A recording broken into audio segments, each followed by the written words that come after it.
चलो मैं आपको एक सिनेरियो देता हूँ। आज से तकरीबन 5 साल पहले अगर हम बॉलीवुड के नेक्स्ट सुपरस्टार्स की बात करते थे तो हमारे दिमाग में किन-किन एक्टर्स के नाम आते थे? ऑफ कोर्स रणवीर कपूर, रणवीर सिंह, ये 2 तो हमेशा टॉप पे रहते थे। बट आज का जो सिनेरियो है ना वो कंप्लीटली डिफरेंट हो चुका है। क्योंकि हम चाहे कुछ भी कर लें, आज के टाइम पे अब अगर हम सुपरस्टार्स की बात करते हैं तो उसमें से रणवीर सिंह का नाम इस तरीके से गायब हो चुका है जैसे वो कभी एग्जिस्ट किया भी नहीं करते थे।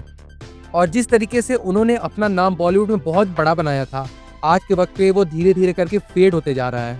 जिसके कई से कारण हैं like multiple flops, multiple projects जो डिले हो चुके हैं और इंटरनेट पे अपना प्रेजेंस बहुत ज़्यादा बढ़ा देना, जो कि एक सुपरस्टार की क्वालिटी को इफ़ेक्ट करता है। क्योंकि अगर आप देखो जैसे शाहरुख खान, रणबीर कपूर, इन सारे एक्टर्स को, तो उनकी जो ऑन स्क्रीन प्रेजेंस है ना और उनकी जो इंटरनेट प्रेजेंस है, उन दोनों में ज़मीन आसमान का फ़र्क है। जहाँ पर आप रणवीर सिंह के इंस्टाग्राम पे जाके देखोगे तो आपको उनके पोस्ट बहुत ही ज़्यादा रिसेंट टाइम्स में देखने को मिलेंगे। But actors like Shahrukh Khan, Salman Khan, ये सारे एक्टर्स अपनी इंटरनेट प्रेजेंस को तभी लाते हैं ना जब उनकी कोई फिल्म आने वाली होती है या फिर वो किसी ब्रांड का प्रमोशन कर रहे होते हैं। इसके अलावा वो कभी भी खुद को आज के टाइम पे जो सोशल मीडिया है ना उस पर एक्सपोज नहीं करते हैं बहुत। और ये जो चीज़ है ना एक सेंस ऑफ मिस्ट्री बना के रखने की अपने पर्सनैलिटी के अराउंड, वो हर सुपरस्टार में होनी चाहिए। क्योंकि अगर कोई स्टार खुद को इंटरनेट पे बहुत ज़्यादा एक्सपोज कर देगा ना और पब्लिक के सामने अपनी हर छोटी चीज़ को लाइक शेयर करने लगेगा, तो पब्लिक के सामने उस एक्टर के लिए कोई भी मिस्ट्री वाली चीज़ नहीं रह जाएगी। और जब कभी भी वो स्टार कहीं और भी दिखेगा तो लोगों का यही परसेप्शन रहेगा कि ये तो हर जगह दिखता है, इसमें कौन सी नई बात है। एंड सेम इस चीज़ ने भी रणवीर सिंह को बहुत ज़्यादा इफेक्ट किया है।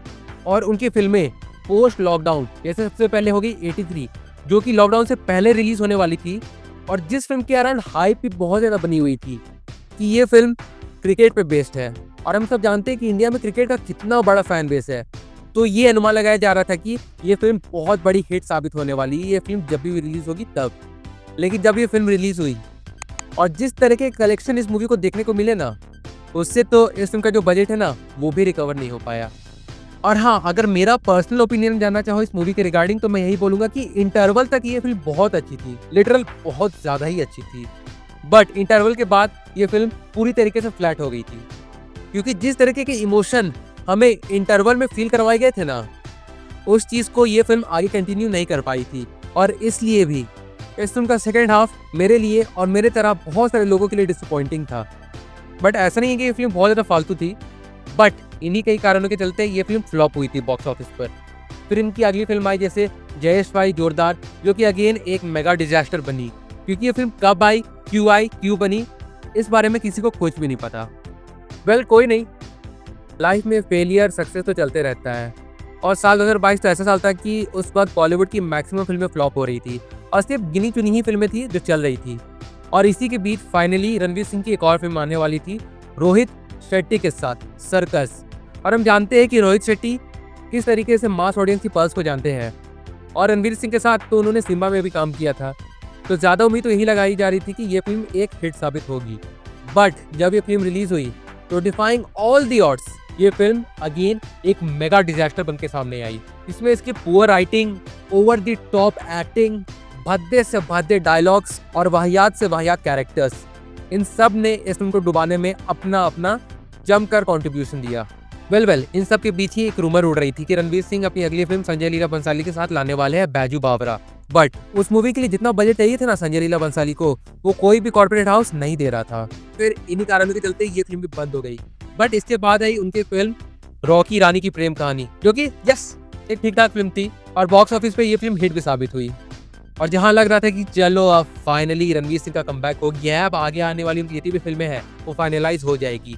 और इंटरनेट पे जिस तरीके का माहौल बन रहा था ना, उसे देखकर ऐसा लग भी रहा था। क्योंकि उनकी फिल्में जैसे शक्तिमान, जिसमें उनके होने के रूमर्स थे वो आ गए थे और लगभग ये कंफर्म भी हो गया था कि हाँ रणवीर सिंह ही इस फिल्म में होंगे एज शक्तिमान। फिर उनकी एस शंकर के साथ फिल्म, देन डॉन 3 में रणवीर सिंह, मतलब बैक टू बैक प्रोजेक्ट्स के अनाउंसमेंट्स और रूमर्स उड़ रहे थे और लग रहा था कि हाँ अब वापस से रणवीर सिंह सुपरस्टार वाली रेस में दौड़ने वाले हैं।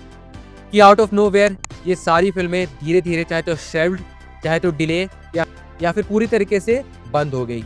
और अब हाल तो ऐसा आ चुका है कि उनकी बस एक ही फिल्म है जिसकी शूटिंग अभी चल रही है, जिसके डायरेक्टर है आदित्य धर। और हाँ, आदित्य धर एक कम्प्लीटली फोकस डायरेक्टर हैं जो अपनी फिल्म बहुत अच्छी तरीके से बनाते हैं। तो हाँ, धुरंधर से तो हमारी उम्मीदें काफ़ी ज़्यादा है।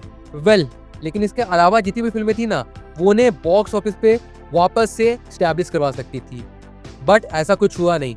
और दूसरी तरफ विकी कौशल, जिसे एक टाइम पे सुपरस्टार तो क्या, एक स्टार के तौर पे भी कंसिडर नहीं किया जा रहा था, वो आज के टाइम पे एक बहुत बड़े सुपरस्टार बन चुके हैं। और रणवीर सिंह से कई सालों बाद इंडस्ट्री में डेब्यूट करने के बावजूद भी उन्होंने आज एक बहुत बड़ा मार्क हासिल कर लिया है, और वो है हिंदी लैंग्वेज में 500 करोड़ की मूवी डिलीवर करने का, जो आज के टाइम पे अक्षय कुमार, आमिर खान, सलमान खान जैसे एक्टर्स के लिए इमेजिन करना लगभग मुश्किल है।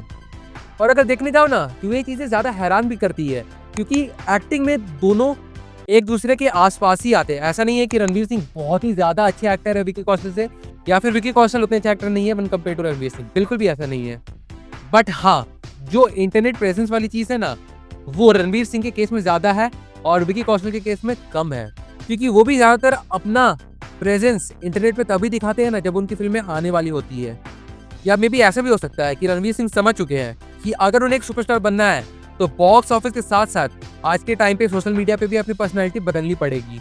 एंड में भी हो सकता है ऐसी कारणों के चलते वो इस तरीके की मिस्टीरियस वाइब पैदा कर रहे हैं। और जैसे मैंने बताया कि एक तरफ रणवीर सिंह की इधर फिल्में शेल्ड, बंद या डिले हो चुकी है, तो वहीं दूसरी तरफ Vicky Kaushal back to back बड़ी फिल्में करने जा रहे हैं। और जिस तरीके का सिनेरियो अभी चल रहा है ना, उसे देखकर तो ये बिल्कुल भी बोला जा सकता है कि हाँ, विकी कौशल रणवीर सिंह से पहले सुपरस्टार का स्टेटस हासिल कर लेंगे, अगर उनकी आगे आने वाली जितनी भी फिल्में हैं वो इसी तरीके से परफॉर्म करते रहे। मैं तो किसी से पर्सनली हेट करता नहीं हूँ, और मैं यही चाहता हूँ कि जल्द से जल्द रणवीर सिंह कमबैक करे, क्योंकि रणवीर सिंह जैसे एक्टर को खोना बॉलीवुड के लिए आज के टाइम पे बहुत ही ज़्यादा रिस्की हो सकता है। और जिस तरीके से हमने हर एरा में 3 सुपरस्टार्स का नाम हमेशा से सुना है, उस तरीके से अगर इस जनरेशन में भी 3 सुपरस्टार्स रहने वाले हैं, वो डेफिनेटली रणबीर कपूर, विकी कौशल एंड रणवीर सिंह ही हो सकते हैं। हाँ, इस लीग में कार्तिक आर्यन भी अच्छी खासी दौड़ लगा रहे हैं, but he has to improve as an actor a lot.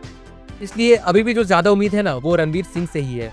तो हम बस वेट करते हैं कि उनकी आने वाली सारी फिल्में अच्छी तरीके से बॉक्स ऑफिस पे परफॉर्म कर जाए। और इसी बात के साथ मैं इस वीडियो को एंड करता हूँ।